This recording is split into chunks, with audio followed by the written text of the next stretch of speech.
Okay, here we go again, starting a new world in Minecraft called Bedrock Basics with current year 2024. Yeah, we're going to show our coordinates. We don't need the bonus chest and other starting stuff. There is our seed. If anybody wishes to try it or see that we're legitimate, there it is. Start this hard world. Not hardcore, but hard. Haha!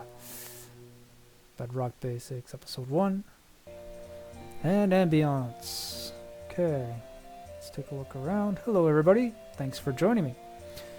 And here we go, playing a new survival world on the Bedrock version of Minecraft. As you can see, our starting area is a big hole with a lake in the middle of it. Well, gotta get out of here.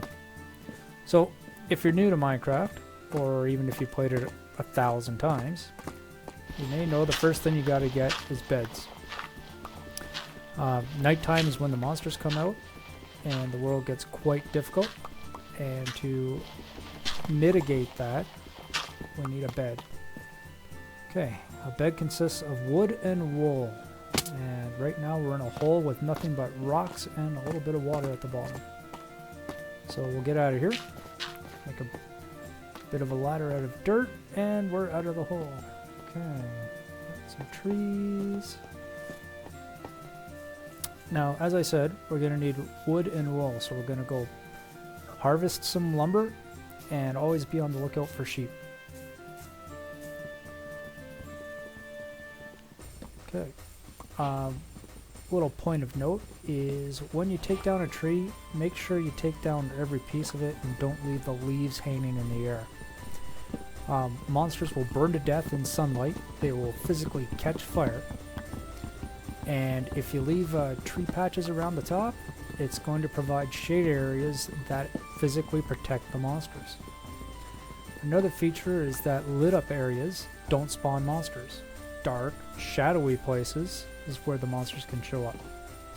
And all the power to you if you want to do nothing but fight monsters, but we've all got our limits, and it's more of a building game than a fighting game. It's not Fortnite here, people. It's Minecraft. Okay, so we got a good amount of starting wood. Make a crafting table. Basic tools will require sticks and wood, so that's all good. And let's just hunt down some sheep. Day one always feels like you're on a bit of a timer, racing against nighttime when the monsters come out, to the race against physically being able to build a bed before the monsters go. So remember, kids, ensure that you go to bed before the monsters get you. Anyway, running along, looking for sheep. We're also keeping an eye out for any other structures that we might come across that might be useful.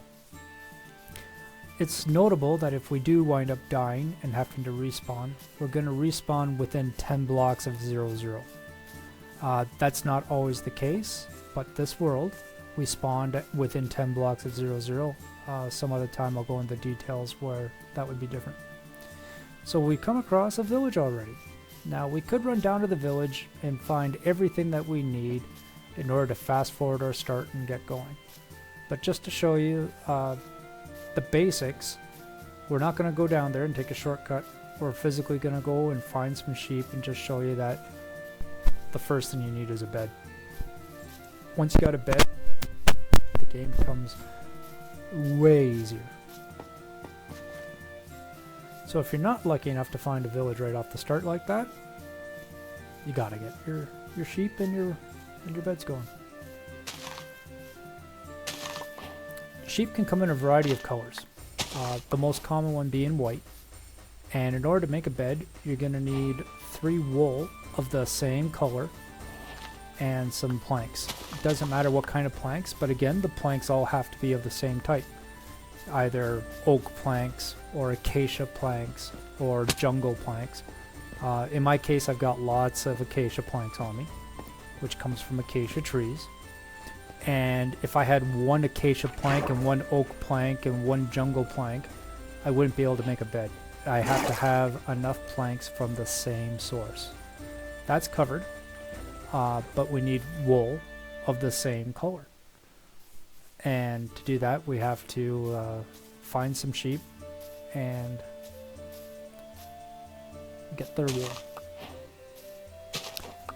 Again, here we have a white sheep. We need 3 wool.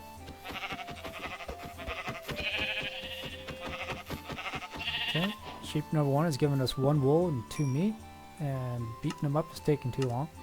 So let's get a weapon. The sword is the most efficient weapon. The axe is secondary, but the axe is also a good tool.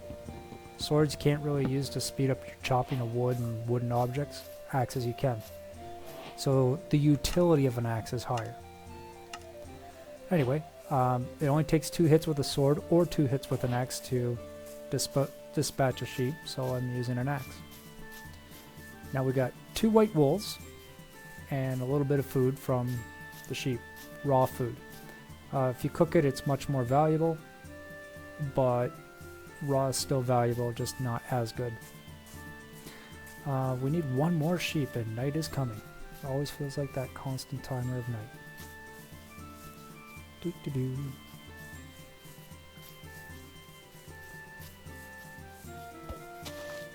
And I have the option of making all my wool either light gray or blue, thanks to the flowers that I turned into dye.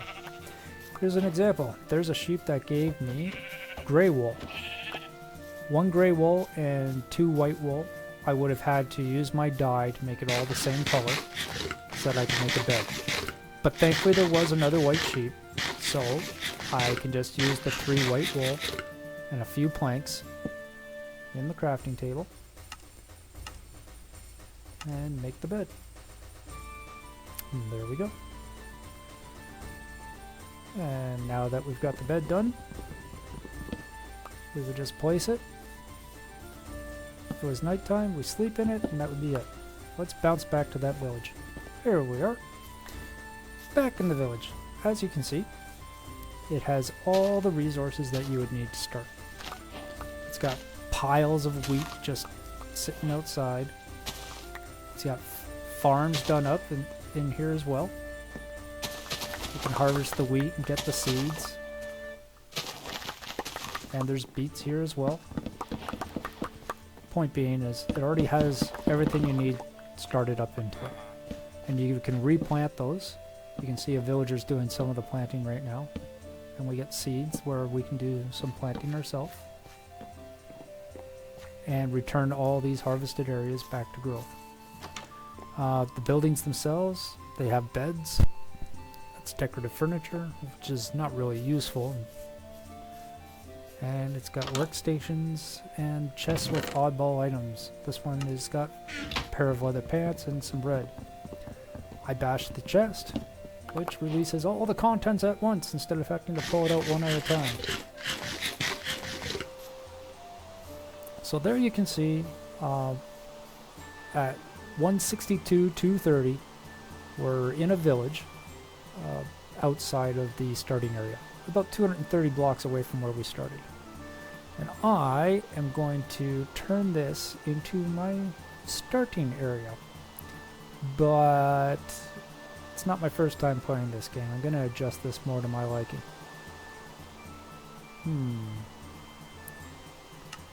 Okay, this has taken me 3 days, but I have reduced the village down to height 63, which is sea level in Bedrock, Minecraft. The ocean and everything is at height 63. And just to show you, though, that's the location of all the buildings where they naturally occurred from spawning. I removed all the dirt from underneath them using nothing but these stone tools. Took 3 days, but now I'm actually ready to start building and have a little bit of fun. Thank you for joining me, and I hope to see you again. Bye for now.